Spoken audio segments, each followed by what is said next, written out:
So recently I became a purple belt, finally, after like 10 years of doing jiu-jitsu. And so in today's video, I just want to kind of go over all the things I wish I knew before purple belt. If you've started your BJJ journey or you're grinding your way to pure purple, maybe you're blue belt blues, you probably know how tough the path can actually be. So today I'm going to really just drop some lessons I really wish someone kind of told me before I hit purple belt. Some of the things I wish I knew at white belt and maybe even blue belt too. And hopefully these tips, these things I'm about to share with you can hopefully help save your hair from like ripping it out like I did and maybe level up faster than I did too. And hopefully you don't end up like me, like a 5-year white belt, a 5-year blue belt, and someone who could have got their black belt way sooner but didn't. So let's talk about the first thing. It's better come late than not come at all. So one of the things that I kind of battled during my white belt and blue belt was, is it even worth training if I'm coming in late? And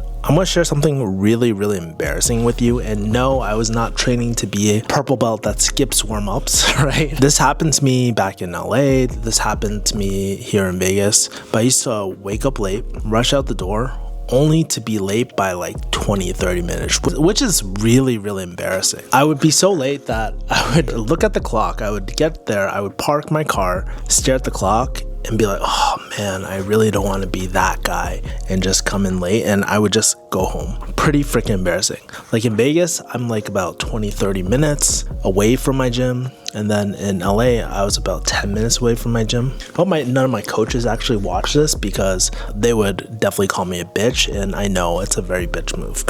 If you want to take away my purple belt, that's totally cool. But here's the thing that what I kind of quickly figured out is like, no one really cares if you're 20-30 minutes late, especially if you let your instructor know ahead of time, ideally. Like, I don't always wake up late. That's not sometimes the reason. I actually have like clients halfway across the world. I might be on some sales calls that I'm closing up and they run a bit over, and there's no other times to really train other than the early morning class. So that's why I'm late sometimes. Even if you are late, those like small sessions really add up, even if you show up. Of course, it's always better to come on time, but you can always lie to yourself and tell yourself like, hey, I'm just trying to be a purple belt, you know, training to be a purple belt, skip warm-ups, right? Honestly, I should be on time a lot more, especially like if I want to be a role model, right, for the school. Even those small sessions that you can't get in still add up. You can still get your warm-ups, you can still drill, you can still roll and stuff after class too. Even if it doesn't feel like it within that session, what I find is like even one small detail, if you catch it in class, or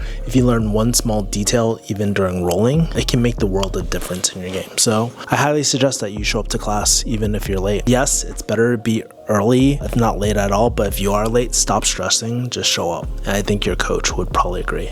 Maybe they won't, who knows? I'm just a purple belt, dog. Trust me, these tips that I'm about to share you, I don't think anybody really talks about, and it'll save you from stupid ass injuries to keeping your motivation alive and actually helping you figure out the game that you're supposed to be playing. Oh, and did I mention it'll help you dominate your BJJ laundry game? The next thing I wish I knew was like, investing in an instructional isn't mandatory, but it is so worth it. So I used to see this in the digital marketing world where like courses, instructionals, I mean, they call it instructionals in like the BJJ world, but instructionals and all that have been really a craze, especially after Gordon Ryan started dominating and then he started selling his like, I'm gonna beat this guy via triangle, buy my BJJ Fanatics thing. And no, I am not sponsored by BJ Fanatics or anything, but if they want to give me a brand deal or affiliate, I am totally down for it. Your boy's down to shamelessly plug and all that too. But I'm telling you, as someone who kind of resisted it, I bought my first instructional probably around last year. I bought a bunch of Frost Sahabis off a Juji Club. He has one of the best tutorials in my mind. They're not that expensive, and it's just like the level of detail he goes to. It is so good. He's definitely one of the best trainers in the world, coaches. He coaches GSP, George St. Pierre, one of the best MMA fighters of all time, right? Investing in these instructionals, if you can't afford it, can make a huge difference. Especially, I found this really important, especially when I was in the blue belt blues. So like when I was first learning, it was just a wave of information. There was just so much. I was learning all these different positions, like 50-50, backside 50-50, ashi, all these different weird positions that you're not so familiar about. That's like your white belt, but like After your like mid blue belt journey, you start recognizing all the moves and stuff. This would happen to me during class. I would recognize all the moves. I knew most of the major macro like details. Of course, I don't know every single micro detail because I'm not a black belt. I feel like the black belts, they know all those small things that make moves work. But when it came to hitting these moves live or doing like positional sparring, I just couldn't connect the dots. It was just so hard. And I remember like getting smashed by white belts, and when I was a late blue belt, I was like, what the heck is going on? Could it be that I'm in my 30s and I'm not the most athletic? Could be, but I'm actually working on my athleticism as we're speaking. But during this time, when I was in my blue belt blues, I was never on the verge of quitting entirely. But I would say I did talk to my 10 Planet HQ Los Angeles black belt coach and friend, Patrick Donabedian, and he was the one that told me about Farasa Hobby. And suddenly things just clicked. The cool thing, at least about Farasa Hobby's instructionals, was that he wasn't just showing individual moves. I feel like that's a very early blue belt, white belt thing, but he was showing the whole entire system, how to integrate these systems together. So for example, a lot of people take your basic butterfly sweep, but they don't realize like, okay, you got the over under, and there's that detail of scooting your hips under and doing the power slide, which actually increased my effectiveness. But it was also like incorporating the shoulder pinch, the head pinch, the shoulder crunch, and then like the triangles if they sprawl out, and then being able to hit Kani Basani, enter leg locks, and thrust people into Ashi and stuff. I learned how to kind of combine all these, and it increased my effectiveness quite a bit. The thing I like about Faraz Sahabian specifically is that he would teach these like progressions, just like yoga progressions, where you probably don't want to go into a full lotus and blow out your knees when you first do it, or go into full splits. You'll probably tear something or rip something. But I think like what really helped was just like knowing the details that actually mattered and the micro battles that would change the outcome of a move working or not working. And so I think something that helped me was like actually working on 3 instructionals at once. I actually was very fortunate literally yesterday before this recording. As for us, I was like, hey, for us, I actually spent a lot of money buying all your instructionals. How do I prioritize which ones come first? And he was saying, buy my first 3, and then like the rest is all a la carte. And I would say like, you know, yes, there's guard retention, there's guard passing, there's sweeps and all that sort of stuff. But something that really helped me was focusing on 1 offensive instructional, 1 defensive instructional, and 1 sweeping instructional. So when I first started, before I asked for us for his answer, he said like I focused on side controls, attacks, and like controlling, a seated guard, which is my sweeping, and then guard retention. If all else failed, I was getting past, I need to work on my guard retention. Those are the first things that I focused on, and I got better and better and better. And at first, I'm not gonna lie, it's like shin on shin was not really my game like even half a year ago, but now it's a primary part of my game, and I've gotten a lot better just from watching that 1 instructional, and now it's second nature to me, and I'm so grateful for it. It almost feels like, not cheating, but you know, it almost feels like you have that. Back in my day, we didn't really have like all these like websites that would break down video games and all the cheats and all that. We had to like figure it out on our own, and it's kind of like learning the cheat codes or getting the tutorial, like the best builds, like before you even put any work together. I think by having instructionals, the main benefit is like you understand how the moves work together. You start hitting the moves that you already know at a higher percentage without learning additional techniques. Sometimes it's just stringing techniques together where you'll get a higher chance of pulling it off. But before you buy any instructionals, what game should you actually focus on? But the problem is when we're so new, we don't have a good reference of like what we'd really be good at, what we'd really be bad at. So what I would recommend is get the opinion of other black belts that you like that probably kick your ass, and they'll know, right? I'm very lucky at my gym. We have like 5 different black belts sometimes in a training room, which is super like rare, you know? And by getting that opinion from other people, you can start seeing the common patterns between their thinking and their focus there, you know? They'll have their own recommendations, and then you can kind of see the pattern, the similar patterns between their thinking, and then you can probably better choose your game from there. So if I were to go back in time, what I wish I did was like stop wasting time on moves that don't really work for my body. Like I would never buggy choke anyone. Like, dude, you see these legs? Yeah, I'm not gonna buggy choke anyone, and I'm old. I don't want to like freaking blow out my ACL. So I would stop wasting my time on moves that don't work for my body type and really focus on moves that do support my kind of like physical attributes and all that. So when I was a blue belt, I was really struggling at what I was actually really good at with jiu-jitsu. I remember learning things like De La Hiva and just struggling so hard because your boy is not the tallest in the world. I have like really short legs, but yeah, I just get past every single time. And so when I was a blue belt, one of the smartest things I ever did was I paid for a power hour, strategy hour with my black belt friend Patrick that I was telling you about before. And he helped me plan and strategize my game based off of my build, right? Like my body type and all that. And I paid him for the strategy. I think it's somewhere out on YouTube. It's actually really good because he kind of breakdowns everything. And the strategy session kind of felt like Diablo. Like you're planning your skill tree and your builds before you max out on your character. And what maxing out on your character means in jiu-jitsu is like not wasting your time and resources playing games that aren't advantageous to you. It's not within your unfair advantage, right? And so that is opportunity cost that you can focus on your A game and stuff. Earlier, like I mentioned, I was spending so much time on things like De La Hiva, reverse De La Hiva, which is good and all, but I thought I just sucked at it. But I realized that I had short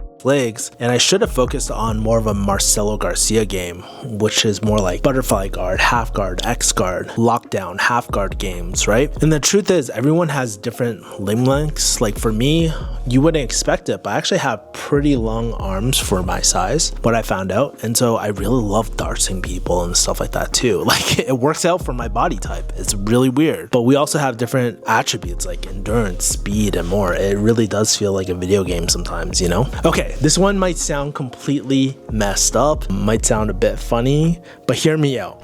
You want to strangle women and children first. Of course, don't smash past and drop your 215 pounds, right, on a 50-pound child, right, and neon belly them, right? They'll probably cry and you'll probably look really bad for that. But I think you get the point. Something that I've been practicing a lot recently is like yoga. And in yoga, we have like progressions, right? So, you know, we might not be able to like touch our toes. So what do? We might use a block to like make the position easier. And then eventually we can take away the block and get in that full position with time and all that too, right? And so that's what focusing on the women and children first are. Earlier, I was telling you I was trying to develop my shin to shin.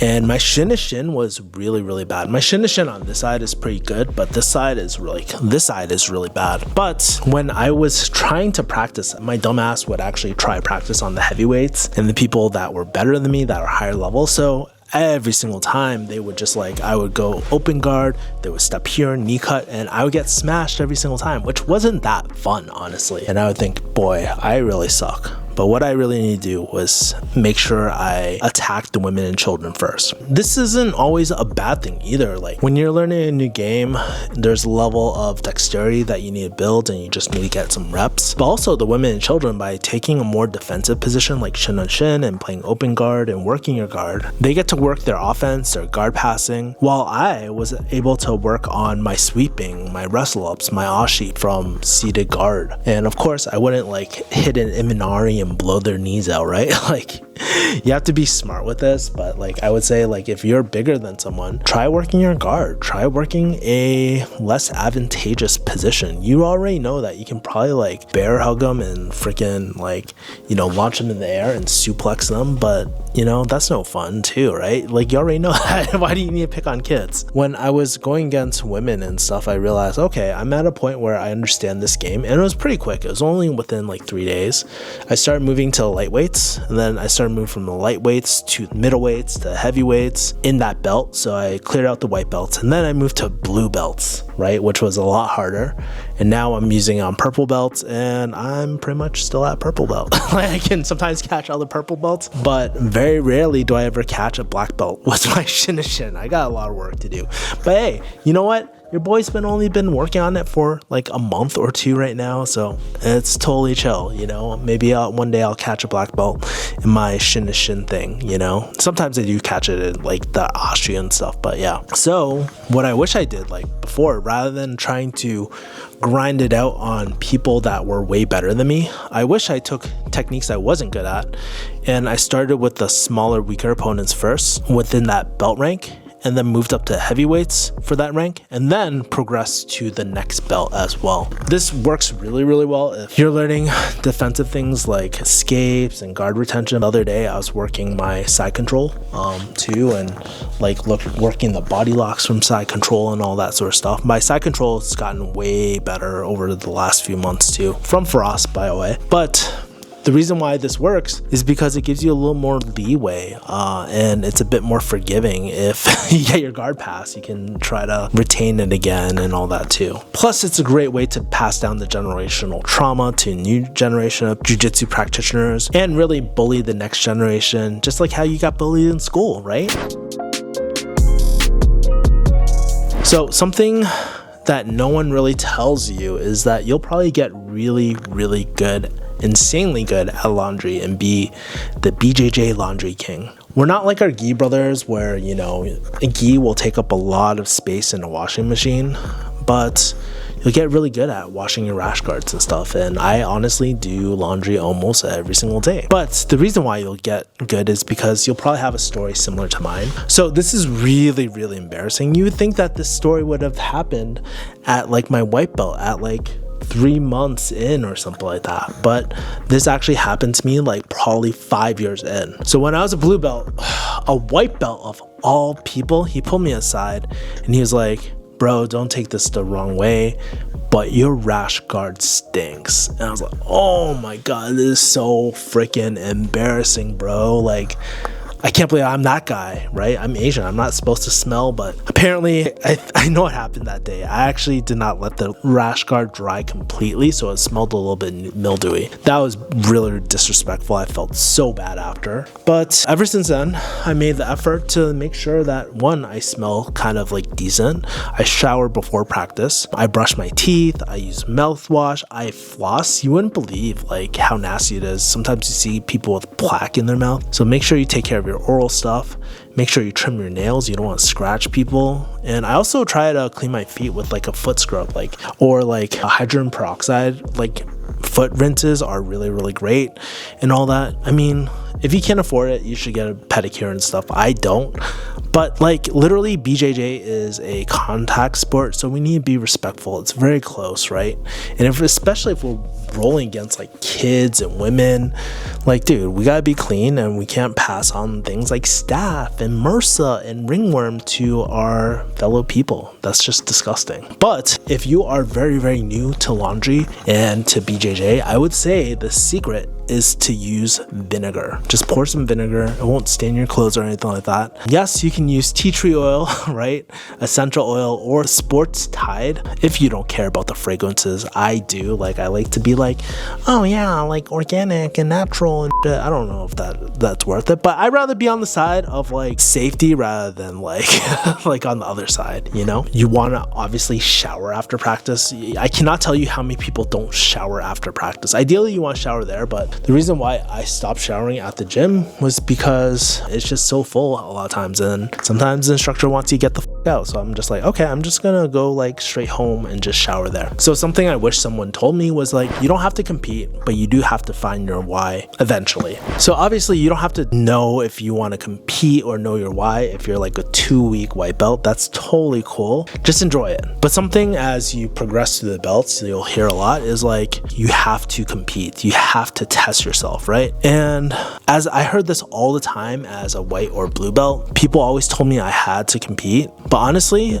you don't have to compete if you really don't want to. I don't think it's like mandatory, right? Obviously, you might not get promoted as quickly, but who really cares? Like, probably for someone that is 36 like myself, doesn't aim to compete at all, probably doesn't benefit a lot from risking from blowing my ACL out from a heel hook for a $5 medal, right? Probably does not make sense. But I will say, the one thing that I would say is like, you want to make an intention to figure out like, why you're doing BJJ in the first place. Why are you getting on the mats? And if you don't know quite yet, like, it will reveal itself over time. I think whether it's for like fitness, mental health, or you just love it, and that's okay too. You can just love the game of jiu-jitsu like I do. Whether it's for like fitness, mental health, or just pure enjoyment of like doing BJJ and loving the game of BJJ, which is totally cool. I think it's really important to find the reason that keeps you on the mats, right? Just so that you can be a lot more aware and be like, oh yeah, maybe I really do want to test myself. Like, I don't think I've tested myself in other arenas and I want to do this, right? That's totally cool. But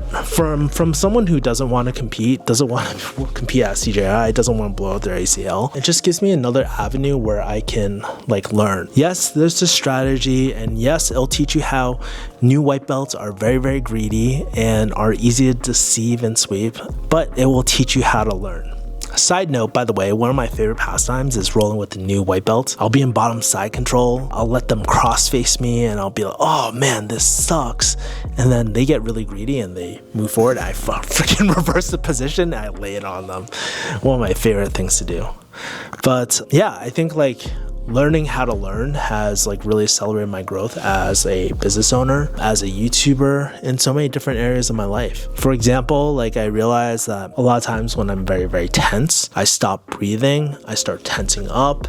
That kind of sends me down a survival cascade where my amygdala is kicking off and I'm just like working under fear and stuff. What I realized through BJJ is by breathing and controlling my breathing and slowing it down, I realized that I can kind of keep my mind in control during high stress situations or high pressure situations. I can turn off my reactive survival brain and really turn on the proactive strategic side of my brain too, which I think is really important if you're running a business or doing anything else besides jiu-jitsu. And hey, the other reason why you want to do jiu-jitsu as well is so that you can understand those like jiu-jitsu game memes and stuff when your friends send them from the gym to you. So true. And if you are one of those people that send memes, comment below too. Let me know. Something I wish people told me was like, only get injured if it'll be on a highlight reel on CJI or ADCC. But honestly, after this first year of CJI, man, I don't know. I don't think I'm ever gonna watch the Abu Dhabi like combat championship thing or whatever ADCC stands for. Like, I don't think I'll watch it again. So it's kind of like what I said earlier. The risk benefit is probably not worth getting injured if you're not a professional or anything like that. Like, I can understand like letting your stuff break and stuff like during a major competition, but honestly, like if you're in the gym and just training, it's one of the dumbest things you can do is get injured during like that is one, totally avoidable, but two, like just in the gym, because everybody taps and people are working new things. It is really not worth it to just like to let your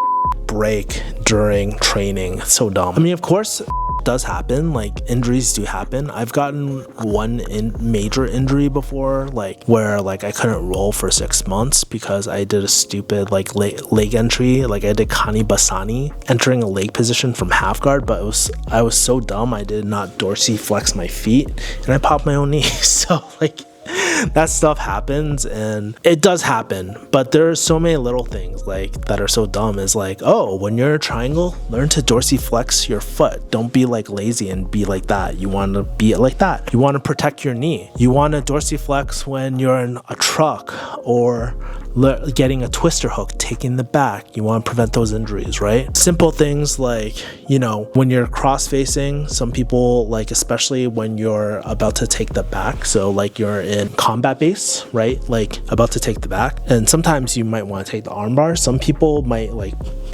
go palm down like that and straighten out like that. And the problem is sometimes like if they bump you forward, you can roll over your hands and break your own wrist, right? So you can use a fist. Like it's learning that. Like basic things like, hey, when you take someone's back, learning to switch your triangle to the other side from back control is really important so that you don't break your own ankle. For example, if I'm taking someone's back, I got my RNC and they fall to this triangle side, I need to switch it over here and go like this side, right? I'm holding my mic, but I want to switch my triangle so they don't they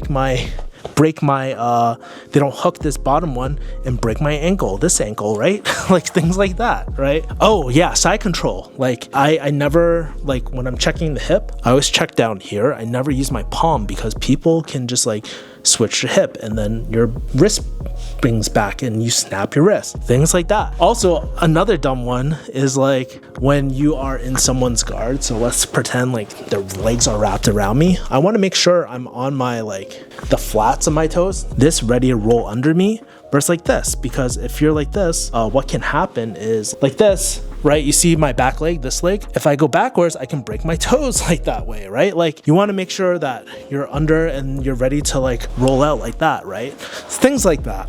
Those are kind of like the basic things you just want to know. I wish I knew these things. There's probably a lot more, but talk to your like Sifu. No, just kidding. Talk to your coach about the dumb ways to get injured and stuff. But I think the dumbest thing ever is to not tap during practice. If someone has like a heel hook on you, you already lost. It's too late to ballerina toe or slip the heel.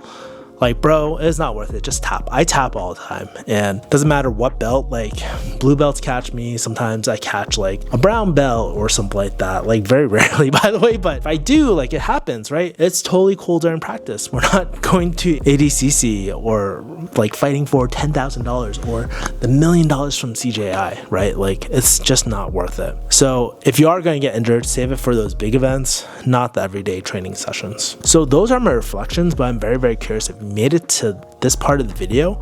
Like, what are some of the lessons that you're learning? What are some of the lessons that you think are valuable that you wish you knew as a purple belt too, if you're a purple belt, or if you're a blue belt? Like, what are some of the things that you can pass down? One of the things that's really important to me is like leaving a legacy, but really passing on that knowledge for the future generation, for people that are starting jiu-jitsu. Yeah, so what are lessons that you've learned that you feel like every beginner should know? Drop them in below. And here is a video that the algo thinks you'll like, along with my purple belt promo. Thank you for attending. Subscribe this channel if you want some more personal development, business stuff. Bye. See ya. Peace.